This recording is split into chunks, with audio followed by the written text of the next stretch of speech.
It's been 55 days since I added water to my saltwater paludarium. Over the past few weeks we added some macroalgae, anemones, fish, including my sleepy clownfish. Trust me, it's doing fine, just very lazy and old. All the fish and macroalgae are doing great, the plants are growing, and I am so happy about this setup so far. Look at this giant leaf, isn't it gorgeous? The mangroves are looking better and better, and I really like how this soon-to-be mangrove forest is looking. I think the paludarium is off to a great start, but that's not the case for all life. I spotted a small crab on the left side of the aquarium. It's dead. By the looks of it, the crab is not reef safe, so it's probably good that it didn't make it.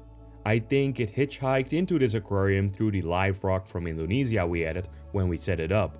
Usually when a crab has black claws like this one, it's likely to eat coral. I suspect something else that hitchhiked into the aquarium through the live rock killed this crab. Every night I can hear loud pops. This means a pistol shrimp lives in the aquarium. I haven't seen it yet, but I hear it every night. It wouldn't surprise me if the pistol shrimp got rid of this nasty crab for me. The paludarium is developing really well, and I think it's time to add some more life to the reef. Now I still have a few corals that I saved from my previous aquariums. One of these, the Duncan coral, has been with me for 4 years. Of course, it's making a comeback on this reef. Besides these old pieces, I also picked up some gorgeous new corals and some filter feeders from a local shop. Alrighty, it's time to get our hands wet and start adding some life to our rocks. But first, let's put on some gloves because chances are it can get quite messy when we start gluing these new corals to the rocks. And that's not all, because handling corals can be dangerous as well. Some coral contain toxin that could cause some very nasty infections and allergic reactions. If you have a small cut on your finger, there is a very high probability that you'll run into some issues down the road. So let's be safe and wear some gloves. There's a bunch of very cool and interesting animals we are adding to the aquarium today, so please stick around and make sure you are subscribed to the channel. Also, while you're at it, consider giving this video a thumbs up. It really helps.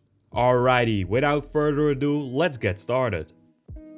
One of the first corals I want to add to the rocks is this gorgeous green Platygira coral, also known as the maize brain coral. This coral is often found between mangroves in the wild, but also lives in deeper water. I've had great success with it in my previous setups. To add it to the rocks, we are using some Aquarium super glue. We apply a little bit of this glue on the bottom of the rock that the coral sits on and position it on the rock. I always struggle with this, and it requires quite a bit of wiggling around before it's stuck on there. And to be honest, it can become quite frustrating sometimes. These beautiful LPS corals come in a great variety of colors, so we can add a lot more later on. I bought 2 very cool animals for the tide pool that I think will look great in there. These are called cylinder anemones. You have to be very careful with these anemones as they can sting corals around them. That's why I think the tide pool is a great spot for them. They come in many different colors, so we can collect a lot more. I'm really excited about this piece, but more on that later. I think I found the perfect corals for this spot right here, Gorgonians. If you watched the video where we built this paludarium, you'd know that I put a power head on the right side of the tide pool. With a lot of flow, they'll have plenty of opportunity to catch food. I also bought a few more sponges, but for those we need to restructure a part of the reef. I found a gorgeous looking blue sponge on some live rock and don't want to break it off of there. Sponges are very delicate. They cannot be out of the water as that could easily kill them. Sponges are great filter feeders. With a lot of live plankton in the water, I think they will do great. I was struggling to find a nice spot for my 4-year-old Duncan coral, but I think right here it will look incredible. The polyps are closed up right now, but once it settles in, it'll be much bigger. This setup is not the easiest when it comes to picking corals, as we're not using the bright blue LEDs you see on most things. Most corals will look brown in a setup with a wider spectrum like this one. The plants don't like blue light and it doesn't look natural, so we have to use these settings. I think we did a pretty good job so far, don't you think? There is a lot more to choose from. Do you have any tips or suggestions? It has now been 24 hours since we added these new pieces to the saltwater aquarium, and I think it's a great idea to clarify some things. As some of you might have already commented on by now, sponges, filter feeders and mandarin dragonet fish are usually introduced after the aquarium has been set up for over a year or so. This is because they are quite picky eaters and require a constant supply of live food, such as live copepods and plankton.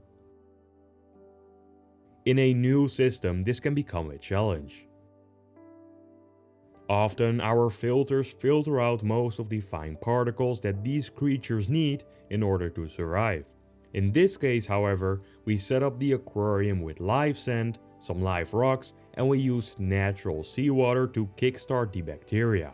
I've seen a ton of small pots on the glass, rocks and sand since the start of this new adventure. By feeding live copepods and plankton multiple times a week, I think we are more than capable of providing these creatures with enough food. Another added benefit to this system is that it doesn't have any mechanical filtration, which makes this water so much better for these filter feeders. About 2 or 3 weeks ago I added 2 sponges to this aquarium and they have been doing really well, so I doubt they are starving. I noticed some people were also worried about these sand-sifting starfish that we added in the first 3 weeks or so.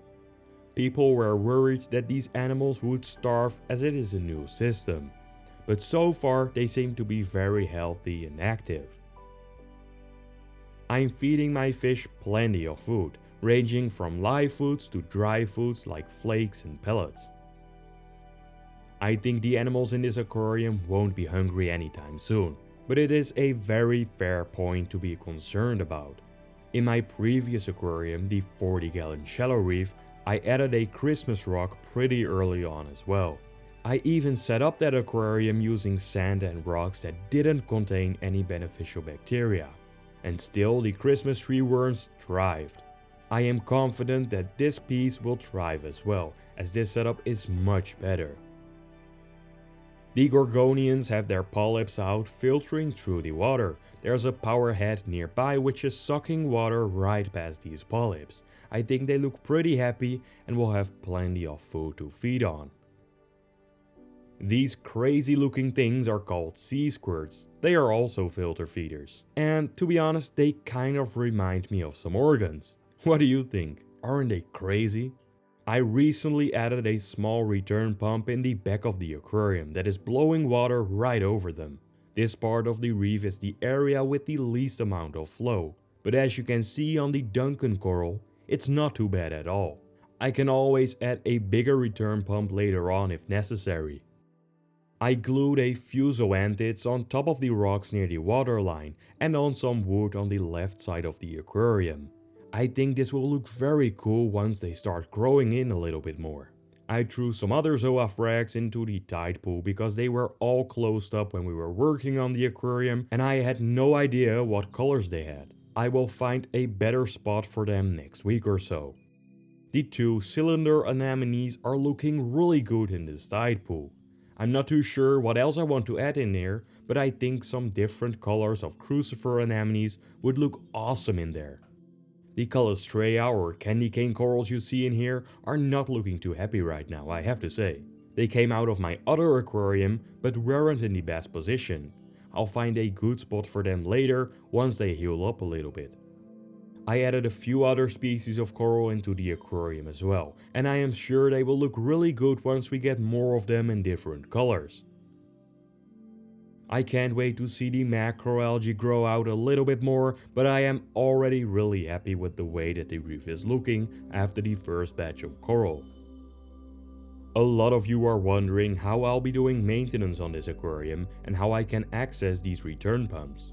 I think these are great questions, and in the next video I plan on going through my first big maintenance routine and I will show you how I will do it. If you have any other questions regarding this system or want to see something specific in this aquarium, leave your suggestions down below. Make sure to hit the thumbs up and subscribe. Thanks for watching.